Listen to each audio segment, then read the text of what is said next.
Hello students, very good morning. आज हम discuss करेंगे बेटा पॉलीन्यूक्लियोटाइड के स्ट्रक्चर को। इसका कुछ पार्ट हमने पहले भी डिस्कस कर लिया था। हमने लास्ट लेक्चर में प्यूरिन के स्ट्रक्चर को डिस्कस किया था। अब हम बात कर लेते हैं पाइरिमिडीन के स्ट्रक्चर्स को। तो पाइरिमिडीन मैंने आपको 3 टाइप के पाइरिमिडीन बताए थे, thymine, uracil and cytosine. Thymine जो पाइरिमिडीन है ये सिर्फ डीएनए में प्रेजेंट होता है, यूरासिल सिर्फ आरएनए में प्रेजेंट होता है, और साइटोसाइन डीएनए और आरएनए दोनों में प्रेजेंट होता है बेटा। ठीक है। इसके बाद हमने क्या बताया था कि जो पाइरिमिडीन्स होते हैं वो 6 मेंबर्ड होते हैं और एक सिंगल रिंग बनाते हैं जिसमें नाइट्रोजन होता है फर्स्ट और थर्ड पोजीशन पे। ठीक है। तो ये आपको स्ट्रक्चर में आपको बना के दिखा रही हूँ। सबसे पहले आपको सिंपल 6 मेंबर्ड रिंग बनानी है। तीनों के अंदर एक ही चीज़ है आपकी। बेसिक प्रोसीजर यूज करोगे तो डायग्राम बनाना इजी होता है। सिंबॉलिक रिप्रेजेंटेशन की अगर हम बात करें तो थाइमीन के लिए सिंबल होता है, स्क्वायर के अंदर टी लिखना है, यूरासिल को स्क्वायर के अंदर यू लिखना है, साइटोसाइन को स्क्वायर के अंदर सी लिखना है। अल्फ़ाबेटिकल सिंबल देखें तो इसका कैपिटल टी, इसका कैपिटल यू और इसका कैपिटल सी होता है। ठीक है। तो ये चीज़ ध्यान रखना। दोनों के अंदर जो आजकल का नेमिंग सिस्टम है वो नीचे से लेबलिंग शुरू कर रहा है। तो first, second, third, fourth, fifth और sixth. First, second, third, fourth, fifth और सिक्स्थ। इनिशियल जो स्टेप है वो तीनों में सेम होंगे। आपको सबसे पहले बेसिक रिंग बनानी है, फिर नंबरिंग डालनी है। तीसरा स्टेप क्या होता है, फर्स्ट और थर्ड पोजीशन पे आपको नाइट्रोजन मेंशन करना है। चाहे आप न्यू नेमिंग सिस्टम यूज करें या ओल्ड नेमिंग सिस्टम, दोनों के अकॉर्डिंग आपका नाइट्रोजन जो है वो फर्स्ट और थर्ड पोजीशन पे ही आता है, लेकिन साइड ग्रुप की पोजीशन चेंज हो जाती है। बाकी पोजीशन पे आपको कार्बन दिखाना है, तो बाकी पोजीशन पे आप क्या रिप्रेजेंट कर देंगे बेटा, कार्बन को रिप्रेजेंट कर देंगे। तो ये आपका बेसिक प्रोसीजर है। अब सबसे पहले आपको यूरासिल के स्ट्रक्चर याद रखने हैं। यूरासिल में क्या होता है बेटा, सेकंड पोजीशन पे भी डबल बॉन्ड ओ आता है और फोर्थ पोजीशन पे भी डबल बॉन्ड ओ आता है।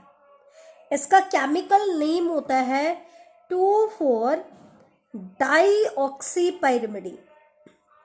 ये एक ऐसा पाइरिमिडीन है जिसकी सेकंड पोजीशन पे और फोर्थ पोजीशन पे क्या आता है बेटा, डाईऑक्सी आता है। तो इसको हम बोल रहे हैं 2,4 डाईऑक्सी पाइरिमिडीन। बेटा थाइमीन जो है उसको कहा जाता है 5 मिथाइल यूरासिल। आपके एनसीईआरटी ने भी दिया हुआ है, उसका केमिकल नेम क्या है, 5 मिथाइल यूरासिल। इसका मतलब पहले तो आप यूरासिल की स्ट्रक्चर बनाओ। क्या बनाओगे, यूरासिल की स्ट्रक्चर। यूरासिल बनाने के लिए हमें क्या करना है, फोर्थ और सेकंड पोजीशन पे डाईऑक्सी ग्रुप अटैच करना है। फिर यूरासिल में फिफ्थ पोजीशन पे हमें क्या अटैच करना है, मिथाइल ग्रुप अटैच करना है। क्या अटैच करना है बेटा, मिथाइल ग्रुप। तो ये स्ट्रक्चर आपकी किसकी हो जाती है, थाइमीन की। ठीक है।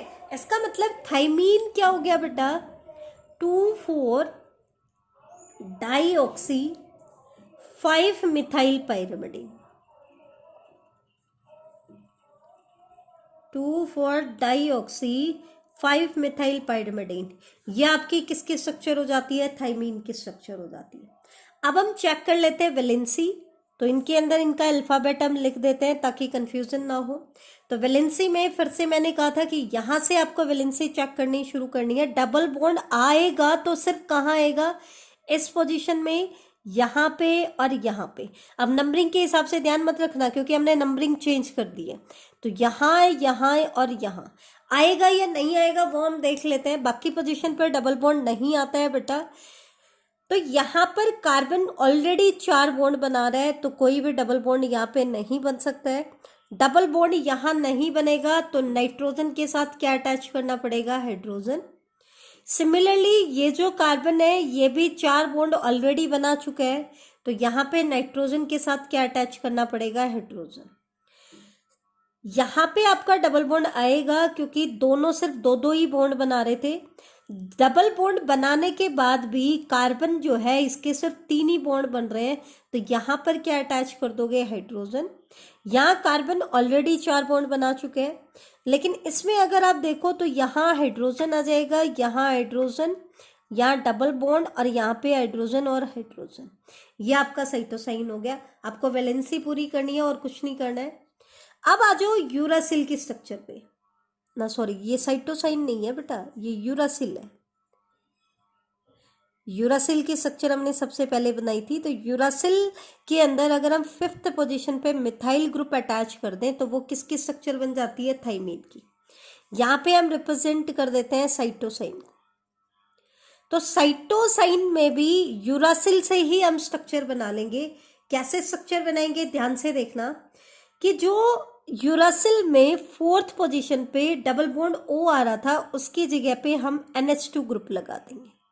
2nd पोजीशन पे अभी भी आपका क्या है, ऑक्सी ग्रुप है, ठीक है, C डबल बॉन्ड O, ठीक है। इसका मतलब अब हमारे पास क्या आ गया, एक ही ऑक्सी ग्रुप है और वो भी कहाँ पे, 2nd पोजीशन पे। इनमें 2 ऑक्सी ग्रुप आ रहे थे तो हम क्या कह रहे थे, डाई ऑक्सी ग्रुप आ रहा था।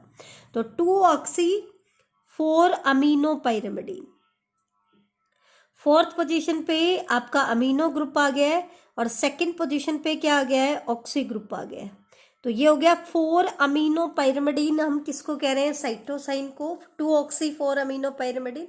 बेटा ये से ध्यान रखना, करेक्ट कर लेना, बाय मिस्टेक मैंने बता दिया। ये यूरासिल का डायग्राम था। यूरासिल में 2nd पोजीशन और 4th पोजीशन पे ऑक्सी ग्रुप आते हैं, तो ध्यान देना इस पे। तो ये थे बेटा आपके नाइट्रोजनस बेसिस के डायग्राम।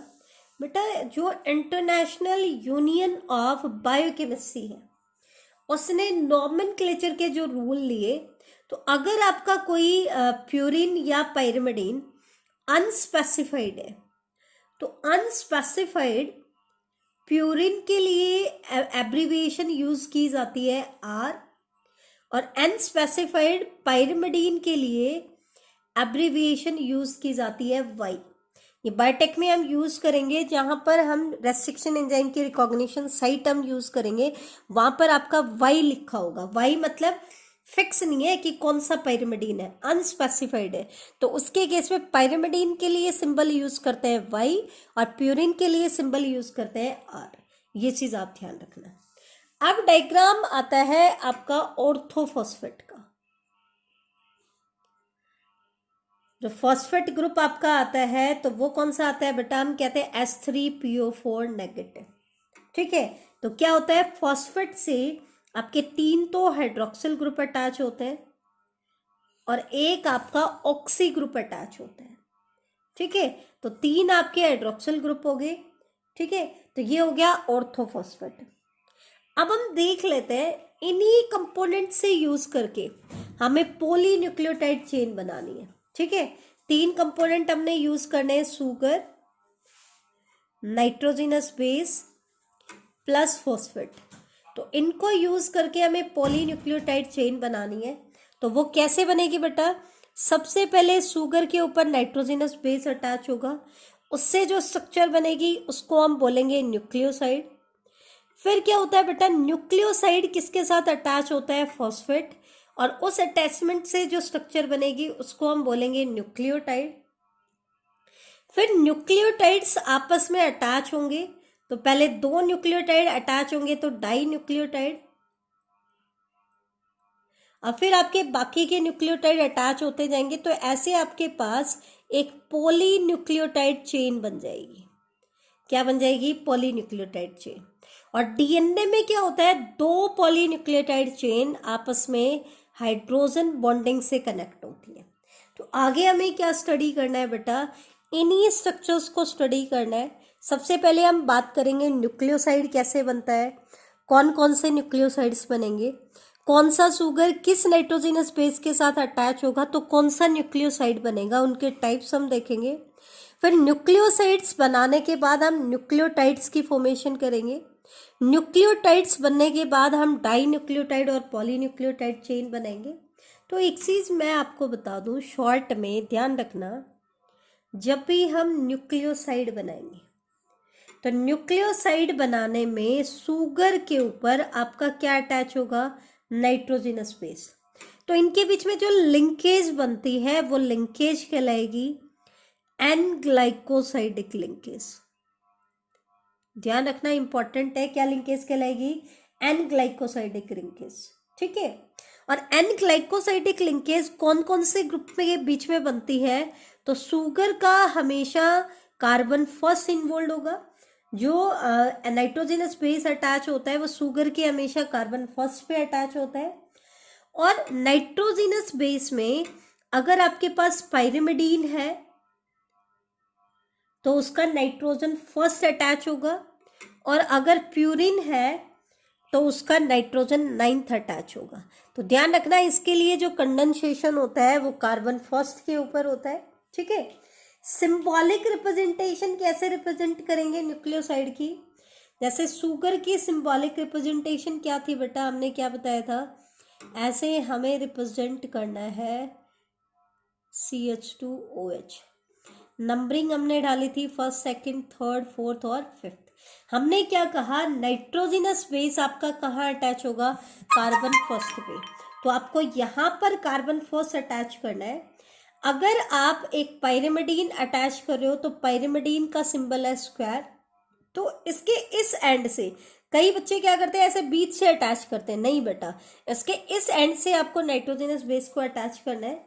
और अगर आपके पास एक प्यूरिन है तो उसकी सिंबॉलिक रिप्रेजेंटेशन क्या आएगी?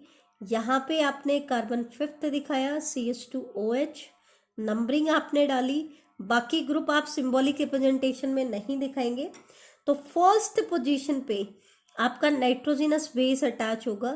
तो कैसे अटैच होगा वो मैं आपको बता देती हूँ। हमेशा उसकी छोटी रिंग पे 9th पोजीशन आती है। अब तो आपने डिटेल में डायग्राम देख लिया है, तो इस रिंग के इस एंड पे आपको अटैच करना है, बीच में अटैच नहीं करना है। ठीक है, और हमेशा स्मॉलर रिंग किस तरफ होगी? शुगर की तरफ होगी। तो ये होती है बेटा आपकी न्यूक्लियोसाइड की सिंबॉलिक रिप्रेजेंटेशन। इसके डिटेल्ड स्ट्रक्चर हम नेक्स्ट लेक्चर में डिस्कस करेंगे, क्योंकि आगे मैं इसलिए नहीं करा रही हूँ डिटेल में, क्योंकि जब तक आपको ये बेसिक डायग्राम्स याद नहीं होंगे तब तक हम आगे के डायग्राम्स को स्टडी नहीं कर सकते हैं। तो आप लोगों से रिक्वेस्ट है सभी से कि आप 2 तो शुगर के diagram, ribose and deoxy ribose sugar, 5 आपके नाइट्रोजनस बेसिस के डायग्राम, 2 प्यूरिन और 3 पाइरिमिडीन और 1 ऑर्थोफॉस्फेट का डायग्राम। बेटा ये आप 8 डायग्राम अच्छे से याद करें, सिंबॉलिक रिप्रेजेंटेशन भी और डिटेल्ड डायग्राम भी। Okay, thank you.